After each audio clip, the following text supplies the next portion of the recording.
Culture G. Cultivez votre curiosité. Bonjour à tous.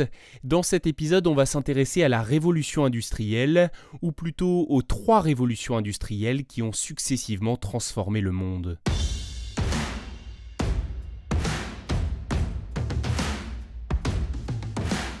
La première révolution industrielle commence au XVIIe siècle avec une découverte, celle de la force de la vapeur par le français Denis Papin.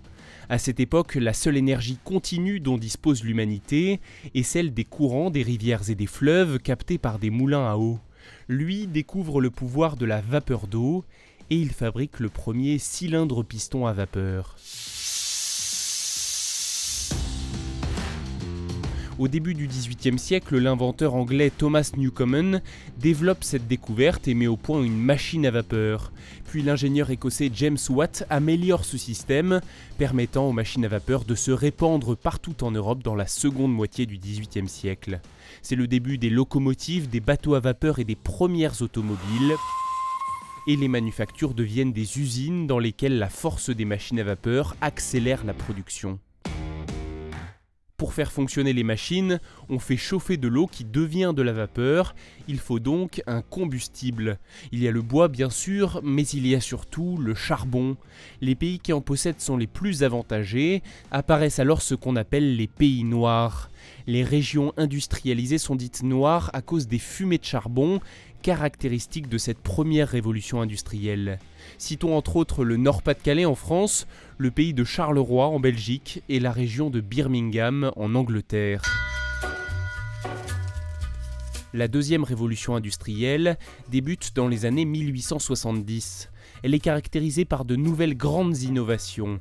L'industrie chimique, le développement considérable des moyens de transport, les chemins de fer, les bateaux à vapeur et l'automobile, avec l'invention du moteur à explosion. Et le télégraphe puis le téléphone révolutionnent les communications. La deuxième révolution industrielle est aussi marquée par un exode rural, c'est-à-dire les déplacements massifs des populations des campagnes vers les villes. Avant, des générations et des générations se succédaient sur une même terre, mais l'industrialisation et le développement des moyens de transport et de communication ont tout changé. Et à partir de là, plus rien ne sera jamais pareil. Il en est de même pour le commerce. La mondialisation, la logique d'import-export s'est répandue et les premières grandes entreprises multinationales ont vu le jour. Ces firmes imposent alors de nouvelles manières de travailler, plus productives. C'est le développement du taylorisme. Pour vous l'expliquer simplement, chaque travailleur doit accomplir des gestes simples, peu nombreux et répétitifs. Le travail à la chaîne permet de produire plus vite et moins cher, puisque les employés n'ont plus besoin d'être particulièrement qualifiés. Mais non, ce ne sont pas des esclaves, ce sont des ouvriers qualifiés qui exercent leur travail de leur plein gré, et avec de la rémunération en plus. À partir de la seconde moitié du 19e siècle, le charbon n'est plus la seule source d'énergie. L'or noir, le pétrole, commencent à être exploités massivement. Et c'est à ce moment aussi qu'apparaît la fée électricité. Le génie Thomas Edison est considéré à tort comme l'inventeur de l'électricité et de l'ampoule. Il a surtout amélioré les inventions de Pierre Barlow et de Joseph Swan. Jour, nuit, jour, nuit, jour, nuit. Toujours est-il que le pétrole et l'électricité ont changé la face du monde. Pour le comprendre, c'est très impressionnant de regarder une image satellite de la Terre illuminée dans la nuit. Beau et terrible à la fois d'ailleurs. La deuxième révolution industrielle s'est terminée au début du XXe siècle et la troisième n'a commencé que dans les années 1970-1980.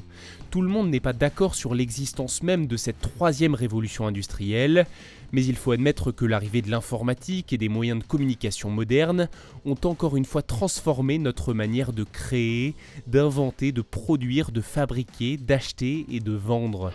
Le podcast que vous écoutez en ce moment en est en quelque sorte la preuve. Depuis les années 80, de nouvelles industries se sont créées, ainsi que de nouvelles habitudes de consommation. Merci d'avoir écouté cet épisode. S'il vous a intéressé, n'hésitez pas à le partager, à mettre un j'aime, un cœur ou un agréable commentaire.